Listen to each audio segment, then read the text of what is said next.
Shalom. First and foremost, I want to give all praises, honor, and glory to Yahweh, Bahasham, Yahushai, Bahasham, Racha Kodesh. Double honors to the elders and the apostles of Great Millstone, and peace and blessings to the elect. And basically, this is going to be a quick video. I was watching the video that was done by the brother. I don't remember his name at the moment, but his YouTube handler is Bun Ra'al, and it was entitled at Shapa of the 1266. I didn't understand mercy until I needed mercy. And very good video. I was as I was watching it, a few precepts came to mind, okay, which is basically a situation where we always have to keep in mind, because this comes up from time to time, that the Lord brings up situations, okay, in which all of us are tested, and more so it's about your character, when when your character is called into question, how are you going to react to that? And something that's very important in that is being able to identify when, this is actually happening. Because one terrible trait that Babylon the Great has, forced upon our people is, through time, is you have to defend yourself even when you're wrong, and that's it's like this misconception of appearing weak or seeming to be weak, if you acknowledge your faults or if you show integrity. Okay, like today, they look at that, the world, mainly when I say the world, I'm talking about the Western society, they view that as being weak or soft. Okay, but in actuality, it's actually, harder to own up, and show integrity, in different situations. Okay, and that all comes under being able to rule your spirit, because remember that being in the truth, quote unquote, does not mean, okay, well, I've been teaching and I know these breakdowns and these precepts, and I've been going out to the highways and byways for X amount of years. But as you've been doing that for X amount of years, how have you grown, not just in knowledge, but in the spirit, in terms of spiritual maturity? Okay, because you may grow in knowledge and understanding, but if you don't grow in spiritual maturity, if your character is not, growing along with you, ultimately what's going to happen is you could be in the truth for 15 years or 25 years, and you'd still have the same character as you did when you came into the truth, which means ultimately you didn't put off that old man. And like I mentioned, the Lord will bring up situations unexpectedly that will try you, that will try each and every one of us in our character to see, okay, what manner of man truly are you? One example that comes to mind before I get this precept is with King David and King Saul. Well, at the time it was King Saul and then David, but basically when the Lord had David and his men hiding in that cave, and Saul went in there by himself, to ease himself, and pretty much the Lord presented Saul to David, like, hey, here's a kill, take that. But David showed mercy. Okay. And that was just a sign of his character, of his nature. And he decided actually not to, go ahead and kill Saul, even though his men urged him to. Okay. And that right there, it was a test disguised in an opportunity, right? Which is, oh, the Lord has finally seen how much, evil this person has caused me and brought upon me. And the Lord is finally rectifying things by giving me the ability to take this guy out, because he's been trying to take me out for X, Y, and Z. And so you go ahead and do it. But okay, maybe in the eyes of some, he may be justified. Oh, hey, look, the person was after him. He finally got his chance. He took it. But then again, maybe who's to say that if David had slain Saul, who's to say that wouldn't have displeased the Lord? So always remember that character is important in the truth. All right. And it goes a long way, because character can be faked. How you truly are in terms of sincerity, it can be faked. And it's only a matter of time, before some situation comes upon you, and it just shows what manner of person you actually are. So that goes into this precept here, which is dealing with being able to rule your spirit. This is the book of Proverbs 16 and 32. Let's go there real quick. Proverbs chapter 16, verse 32. And that's also a part of the battle of the flesh, right? Because, we're all in the flesh. We all get angry. We all, we all get annoyed sometimes. We all get rubbed the wrong way sometimes. However, being able to control, your emotions, and being able to control what you do when you're upset is something that goes a very long way. Because if you're not able to do that, that can do a lot of damage. That also goes a very long way. Now, this is Proverbs chapter 16, verse 32.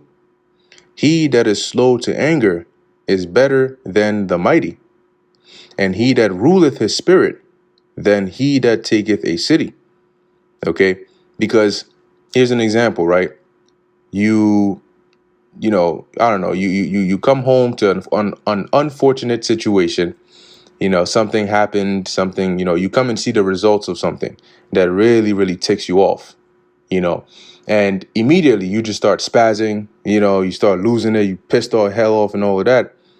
But then later on, you find out that the reason as to why this happened, was something unavoidable, and it wasn't even the fault of anybody.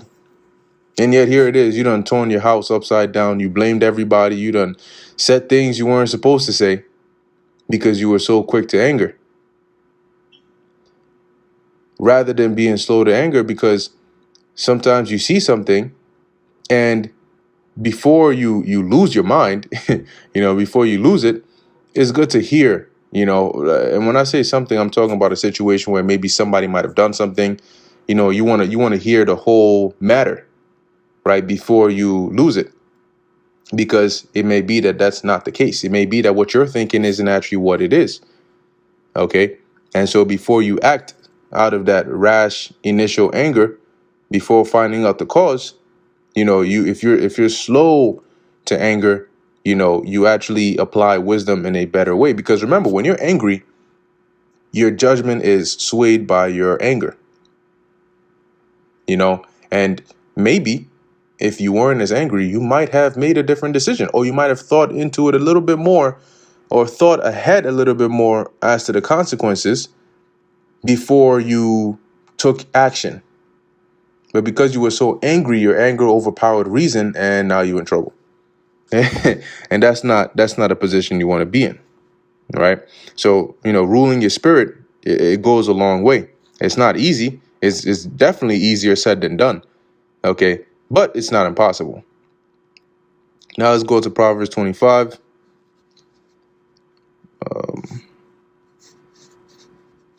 Verse 28. All right, and it reads, Slakia, he that hath no rule over his own spirit is like a city that is broken down and without walls. When you don't have rule over your spirit, you're pretty much unpredictable, right? Because the next person doesn't know, whether they can trust you with a certain situation, because you might just lose it one day.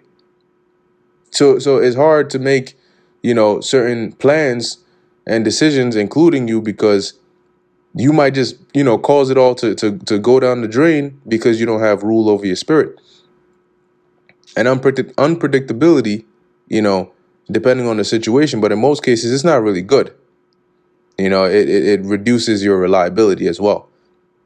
Okay, here it is. If you're a manager and you have, all these workers, but this one worker is unpredictable. They might show up to work late one day. They might show up early one day. They might not show up at all. They might do a no call, no show. They might show up and not do the job at all. Okay, you can't rely on them to do the job. Maybe one day you tell them, hey, could you actually work on this floor? And then they just lose it. You never know when they're gonna lose it. In a case like that, you might just say, yo, listen, if the district manager is coming in today, make sure this guy is off. Make sure he's not working today. Because I can't guarantee that he's gonna act or behave in an appropriate manner. Today might be the day that he loses it, and I can't have that. That becomes what? A liability. Okay? And that's not what's needed. We're all men here. And as the Apostle Paul said, when I was a child, I spake as a child.